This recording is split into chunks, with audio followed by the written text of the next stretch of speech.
Hello, my name is Dr. Kamel Abou Hussein. I am a medical oncologist at MD Anderson Cancer Center at Cooper.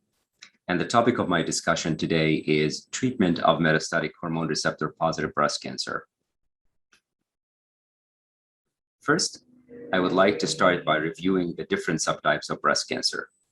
So as you can see from the representation here, the majority of the cases of breast cancer, about 65 to 75%, are hormone receptor positive. This means they're positive for the estrogen and the progesterone receptor. And to a lesser extent, there is the HER2 positive subtype.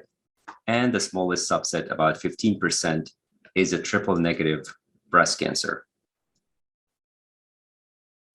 The objectives of my talk today is to discuss the magnitude of the metastatic hormone receptor positive problem and the goals of our therapy, and review some of the available systemic therapy options, and then touch quickly on the ongoing research and future directions. This year, there's an estimate of 284,000 cases of breast cancer that will be diagnosed in the US. And about 6% of those cases are diagnosed with metastatic disease from the beginning. And from the early stage breast cancers, 30% will eventually progress to go into the metastatic disease setting. And as I have shown you before, 65 to 75% of those cases are hormone receptor sensitive. So we're talking about a large number of patients. Even though the treatment of metastatic breast cancer is not aiming at curing those patients, however, we have seen meaningful improvements in survival, and that is attributed for the most part to the substantial improvement in systemic therapies. So the goals of treatment here is usually to improve survival of our patient while we're maintaining and hopefully improving their quality of life. And we're always trying to make the wise decision of choosing the best therapy that would minimize toxicity that is associated with that therapy. There's a lot of factors that we look at when we first meet a patient with metastatic breast cancer. And some of the most important and influential factors is where in their body do they have evidence of metastatic disease. So the behavior of the cancer that involves mainly the bone, so the bone only or the bone dominant disease, usually behaves a lot better than disease that involves the soft tissue organs. People that have evidence of something called primary endocrine resistance, this means there's evidence of disease progression early on, while after they're started on endocrine therapy. And normally, if you have a patient that is in the early stage setting, and there's evidence of progression of disease in the first 2 years from starting endocrine therapy, or somebody who is metastatic and there's evidence of disease progression in the first 6 months, they do meet the criteria for primary endocrine resistance, and those patients usually do not respond very well. The patients that carry breast cancer susceptibility genes like BRCA1 and BRCA2 genes. So overall, the poor prognostic factors for the overall poor response include somebody who has progressed on a prior line of therapy, somebody who has a poor ECOG performance status, and that mainly refers to the functional capacity for the patient to take care of themselves, and evidence of soft tissue involvement or visceral involvement like the lungs and liver and so on. This is a quick review of the different lines of endocrine therapy. So our first introduction was to tamoxifen, which happened in the 1970s. And then in the 1990s, we were introduced to the aromatase inhibitor class, first anastrozole, followed by letrozole, and then exemestane. Our introduction to fulvestrant happened in the early 2000s. And then from 2012 onwards, we were introduced to the whole class of different targeted therapies for endocrine breast cancer treatment. It is really important to review the estrogen pathway, which is the pathway that is involved in driving the cell growth and proliferation in breast cancer cell in the hormone positive setting. And this is basically to review the different areas where we can target the estrogen pathway. First, here there are the SERMs, and that includes your tamoxifen. So those are the selective estrogen receptor modulators. And those normally would block the coupling or the binding of the estrogen to its receptor. And then we have the aromatase inhibitors, and those are a class of drugs that inhibits an enzyme called aromatase. And that enzyme is responsible for conversion of androgens to estrogen. And then we have the class of drugs called SERDs, or the selective estrogen receptor degraders. And the one drug that we have as an FDA-approved drug is fulvestrant. And that drug combines with the estrogen receptor, and then it leads to downregulation. Also, there is ways in which we can shut the ovaries chemically, and that is by the use of LHRH analogs. So those are the different therapies available.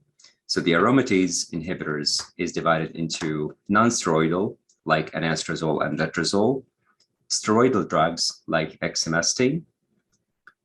The SERMs include tamoxifen, raloxifene, and doramifene. And then the selective estrogen receptor degraders, the only available drug right now is fulvestrant. And then ovarian suppression, which could happen either surgically with oophorectomy or chemically with drugs like goserelin, leuprolide, or triptorelin. The aromatase inhibitors are very commonly used, and usually those are an option for the postmenopausal women. Reviewing the most common side effects, the most common ones are hot flashes, and this could be mitigated either by the use of multiple pharmacologic agents, including SSRIs, gabapentin, clonidine patches, and the use of acupuncture also. Now, for the joint aches, we have seen that physical exercise seems to be the most important intervention that could make a real difference in those symptoms, but also the use of fish oil, acupuncture, massage, non-steroidal anti-inflammatory drugs, and duloxetine has been helpful. Symptoms of vaginal dryness, we usually mitigate that by the use of lubricants, whether they are hormonally or non-hormonal lubricants. Another issue is bone density for sure. So we always try to get a baseline DEXA scan. We encourage patients to start taking vitamin D and calcium daily. And we also use the bone modifying agents, whether they are from the class of bisphosphonates or denosumab. Fatigue is not an uncommon symptom, and usually it is multifactorial. So it needs a detailed history taking from the patient to ensure good sleep hygiene and good control of their pain to exclude other factors contributing to their fatigue.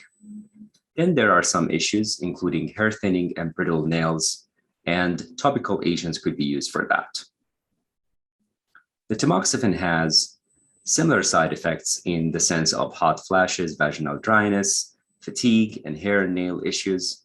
But then it is also unique in its small risk for causing endometrial cancer. And whenever a patient reports any abnormal pattern of bleeding, we usually have a low threshold to involve our colleagues from gynecology and possibly proceeding with a transvaginal ultrasound and a possible biopsy. There is a small risk for blood clots. So we usually educate patients about symptoms presenting for DVT or a pulmonary embolism and ask them to contact us right away. There is risk for developing cataracts and fatty liver with that patient also.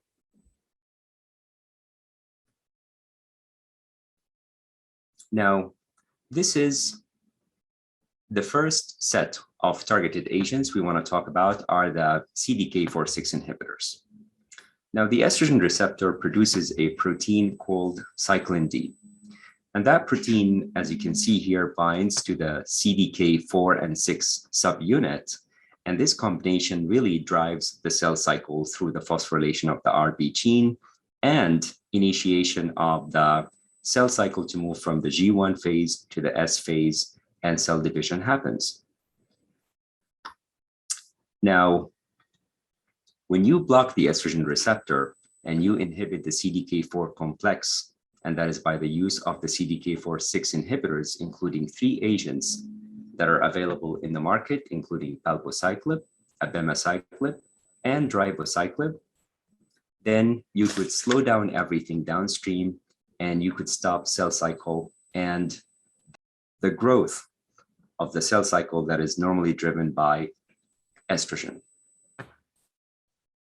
Now, first, I would like to start by reviewing 3 important trials that used a CDK4/6 inhibitor in combination with an endocrine partner in the first-line setting for metastatic hormone receptor positive breast cancer. And here you can see the Paloma 2 trial, which included palbociclib plus letrozole versus letrozole alone, that showed an improvement in an endpoint called progression-free survival. And that is the length of time that the patient gets to live with metastatic disease before there is evidence of disease progression. Here we've seen an improvement from a baseline of 14.5 months to 24.8 months, so almost an improvement of 10.3 months. Again, the second agent, ribociclib plus letrozole, showed an improvement from letrozole alone from a baseline of 16 months to 25 months. And Monarch 3, where abemaciclib in combination with an aromatase inhibitor improved the progression-free survival from 14 months to 28 months. And that was the basis for the approval in first line. Again, when they were used in second line, we did see a very similar improvement. And here at the bottom of the page, you can see the 3 important trials, Paloma 3, Mona Lisa 3, and Monarch 2, when they were used in combination with fulvestrant. This is a table that is summarizing the results of them being used in the first line and second line. First line in combination with an aromatase inhibitor, second line in combination with fulvestrant. And you can see each one of the 3 agents led to almost doubling of the results that you normally get only with the endocrine partner. Now, when reviewing the 3 different agents available, I usually think of palbociclib and ribociclib as very similar drugs. Both of them are taken as once daily, 3 weeks on, and then there is a week of a break at the end of the cycle. Abemaciclib, though, is taken in a different way, where it's taken twice a day, every day, without any breaks. And when it comes to the side effects, you'll see that the common side effect for the 3 classes is decreasing the blood counts, mainly the subset of the white blood cells called the neutrophils. The good thing is, even though it is almost universal that they led to neutropenia or low neutrophil count, but the chances of the patients developing fever or an infection from that was less than 1%. So it wasn't very clinically relevant. The 2 agents cause a lot more neutropenia than the third agent. The third agent, abemaciclib, is famous for causing a lot more diarrhea as a side effect. So it's really helpful to choose the right agent for your patient, also based on the side effect profile. Some unique side effects, including the risk for venous thromboembolism that was recorded in the abemaciclib trial. A little less than 5% of the patients developed that. And there's also something called the QTc prolongation, which was noted more commonly with the second agent, ribociclib. And that is prolongation of a phase on the EKG that could potentially lead to serious arrhythmia or abnormal heartbeats. It was so encouraging to see an improvement in the overall survival with the use of such agents. So not only are we able to get a better response and improve the time of disease without disease progression, but it showed that patients were able to survive for a longer time with the use of those agents. So at the top here, you have the Mona Lisa 7 trial, which looked at the use of the ribociclib plus endocrine therapy in the young premenopausal population, where we've seen an improvement in overall survival from 48 to 58 months. Again, the same agent in combination with fulvestrant in Mona Lisa 3 showed an improvement in overall survival from 41 to 53 months. And in Mona Lisa 2, where it was reported recently in the European Society of Medical Oncology meeting in September of this year, we did see the Mona Lisa 2 results of ribociclib plus letrozole with an improvement in overall survival from 51 to 60, almost 64 months. Such an impressive result.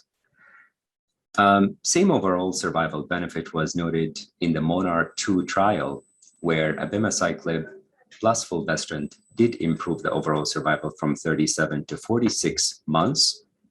And even though in the trial PALOMA 3, palbociclib plus fulvestrant numerically did show an improvement in overall survival from 28 to 34 months, but that was not statistically significant. But then again, it was a different patient population that were heavily pretreated.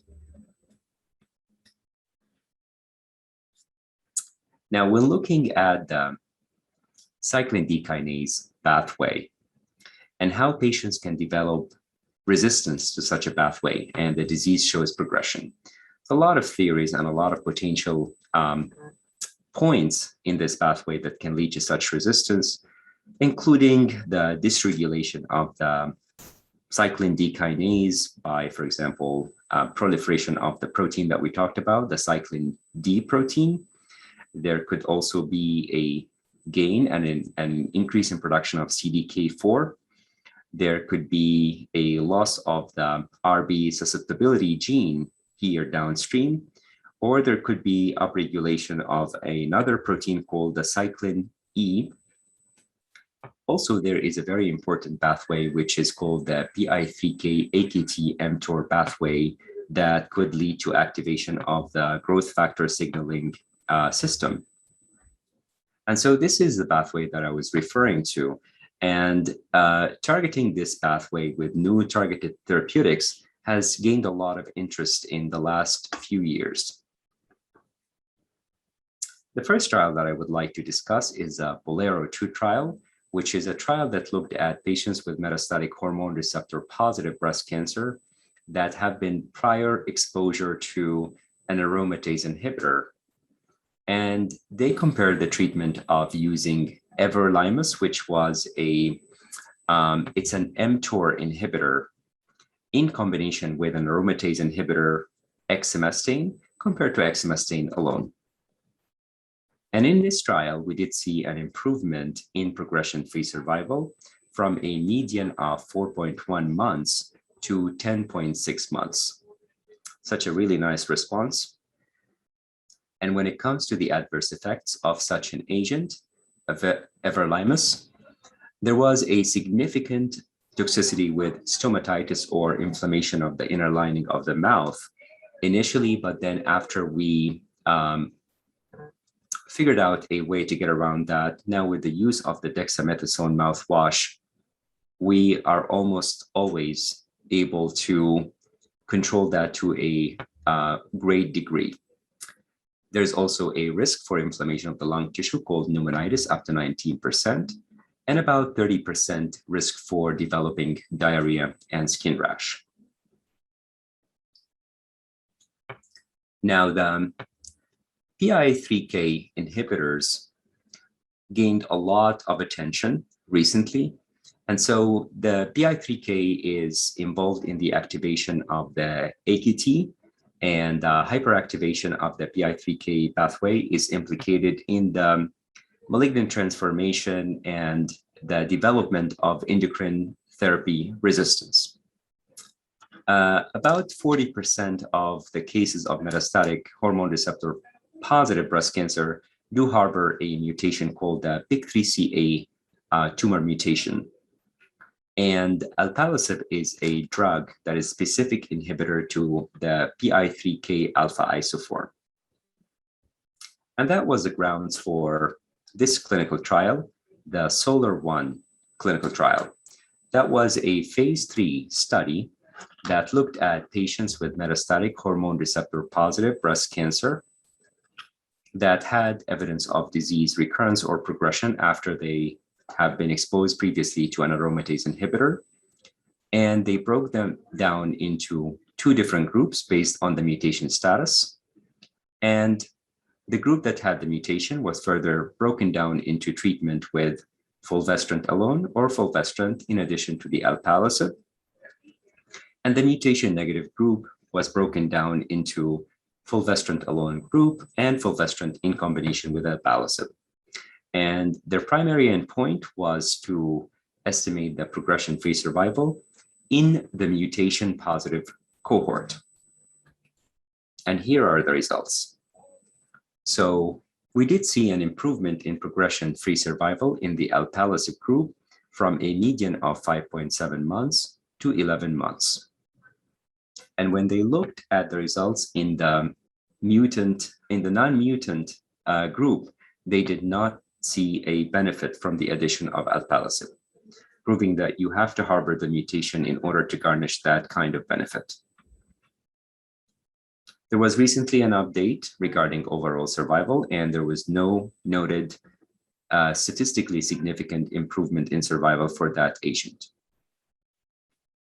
When discussing the side effects, the most common ones that are high-grade side effects are most notably the hyperglycemia or high blood glucose level and skin rash and diarrhea. Now, you'll notice here in this table that the incidence of the first 2, the high blood glucose and the rash, are usually in the first few weeks, while the GI problems, most notably the diarrhea, happens later on in the course of treatment. About 25% of the patients had to discontinue the drug, and the main cause was the significant increase in blood glucose. Now, hyperglycemia happens in about 64% of patients taking this medicine. We've learned to monitor the blood glucose very closely, so we get a baseline hemoglobin A1C, and we repeat that every 3 months. We also get a baseline fasting blood glucose, and we repeat that weekly for the first 2 weeks, and then monthly thereafter.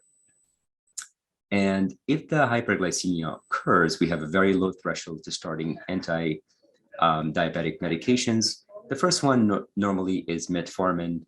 And also, we like to involve our colleagues from endocrinology to help us out with the proper choice of anti-diabetic medications on top of metformin. The BioLeave study is a study that showed a nice decrease in the high-grade rash with the use of prophylactic antihistamines. So here you can see that the grade 3 and grade 4 rash in patients that were not treated with prophylactic antihistamine was up to 21.4%, and the patients with the low-grade rash was 25.6%, and both of them dropped with the proper use of antihistamines. It fell down from 21 to 10% and from 25 to 20%, which leads to better tolerance of the medication. Again, the same pathway of the PIK3CA, AKT mTOR. Here I'm going to focus on the AKT portion of the pathway. And there's a lot of interest in the AKT inhibitors. So here, this is a trial called the FACTION trial. And that trial looked at an oral selective AKT inhibitor called capivasertib.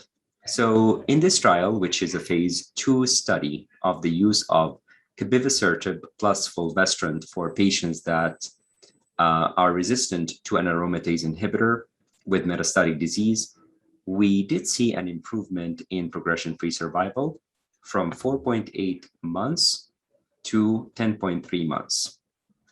And there was a hint of improvement in overall survival also. So you can see an improvement from 20 months to 26 months. Such a very interesting result. They did see similar benefits in both groups, whether you harbored the mutation or not. Now, there are ongoing trials. There's a phase 3 trial trying to validate those results, the Capitello 291 trial. And there is also the Opportunity 150 trial that is comparing palbociclib and fulvestrant to ipisertib, palbociclib, and fulvestrant after progression on palbociclib. Now, I would like to shift gears here and talk about genetics for a little bit. When you look at 100% of the cases that are diagnosed with breast cancer each year, we'll see that only about 10% of those cases harbor genetic mutations that are known to increase one's risk for developing breast cancer. And out of those 10%, probably about 6% are the famous BRCA1 and BRCA2 mutation. And that is a nice segue to start talking about the PARP inhibitors. So the PARP is a key component in a DNA repair pathway. It's called the base excision DNA repair pathway. And those medications are found to be especially effective in patients who harbor the BRCA mutation. And as I said, 5 to 6% of the breast cancer patients in total harbor that mutation. It is present in about 10% of the cases of ovarian cancer and other cancers too, like prostate, pancreatic, and melanoma. And this is just a cartoon representation of how the PARP inhibitors work. So if you look at this DNA strand, and there is a break in a strand, so the PARP joins that break and tries to mend it or repair it. Now let's see what happens if the same break happens, the PARP comes to repair it, but there is a PARP inhibitor on board. So what happens is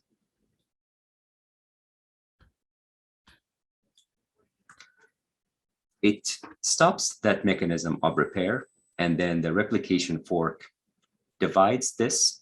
So it could change from a single strand repair to a double strand repair, as you can see here.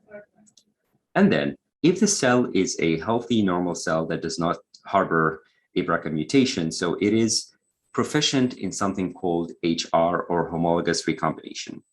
And that is a major pathway that is used to repair such lesions during cell replication. Then the cell will be repaired and cell survival will happen. But if the cell is HR deficient, like in BRCA, germline BRCA mutation positive cells, then it becomes unable to repair itself and cell death ensues.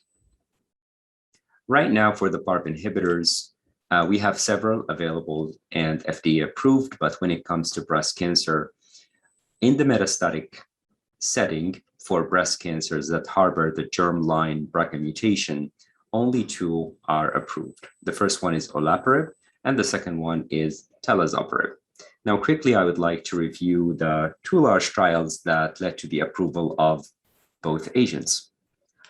The first trial is the OlympiAD trial, which looked at patients with metastatic breast cancer that were HER2 negative.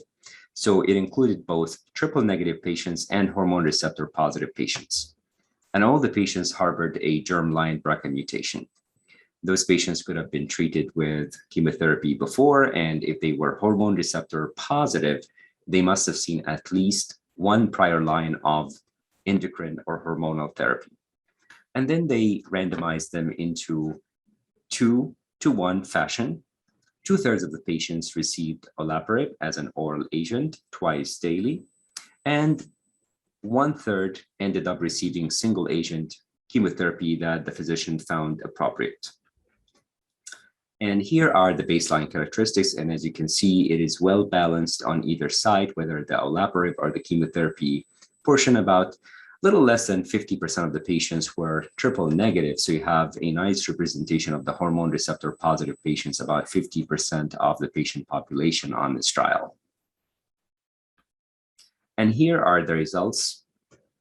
They also looked at progression-free survival. And here we saw an improvement from a baseline of 4.2 months with chemotherapy to 7 months with the use of olaparib. The other trial, which is the IMBRACA trial, studied a very similar patient population with metastatic germline BRCA mutation, and also divided them into 2/3 with the use of talazoparib, which is 1 milligram given once daily, versus single agent chemotherapy. And again, very well balanced baseline characteristics. And you'll see that more than 50% of the patients on both groups were hormone receptor positive. And here, the results when looking at progression-free survival, again, we did see an improvement from 5.6 months with the use of chemotherapy to a median of 8.6 months with the use of talazoparib. So when it comes to looking at the PARP inhibitors side effects, you'll see that about 60 to 75% of patients have nausea and vomiting. There is a chance for decreasing the blood counts, mainly the anemia with possible need for blood transfusions. But patients could also see low platelets and low neutrophils. There is up to 30% chance for developing diarrhea or constipation, and about 60% of the patients had mild to moderate degree of fatigue. There's a lot of ongoing research, and that is involving multiple aspects. Some of them are focusing on oral agents, especially the oral SERD category. So just like we discussed, the only approved SERD, which is fulvestrant, that comes in the form of an IM injection. There are multiple trials now evaluating oral drugs that could potentially be used as selective estrogen receptor degraders. And those drugs are thought to have an improved bioavailability, and some of them are showing a response that is more than 40% in heavily pretreated population. Also, the topic of using immunotherapy, which is approved for the triple negative early stage and metastatic breast cancer, is an open-ended question here in the hormone receptor positive setting.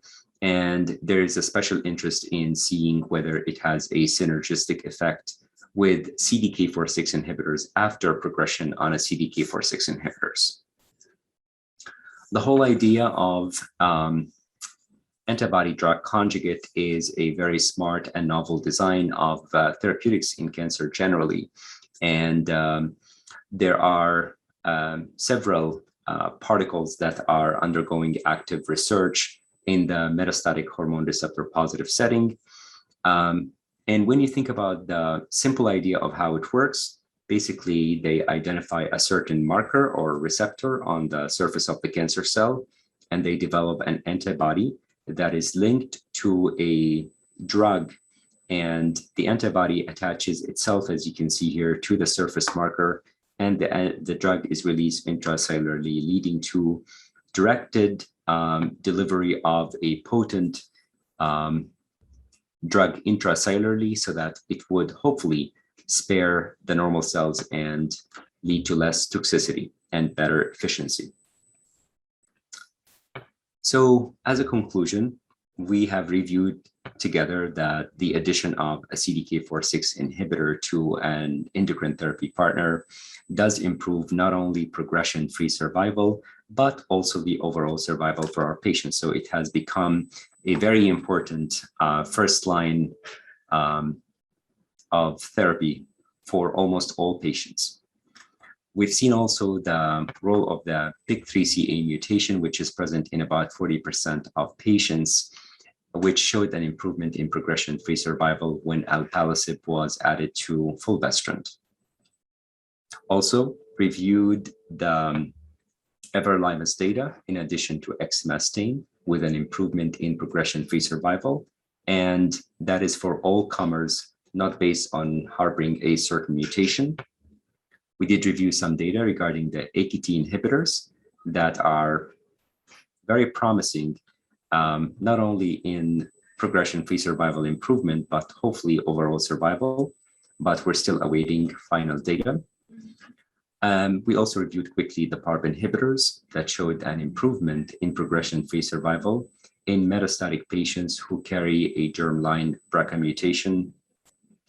And overall, it is always important to bear in mind that understanding methods of resistance or mechanisms of resistance is usually the way that would allow us to develop new therapeutics to hopefully improve the overall outcome of the disease. Thank you.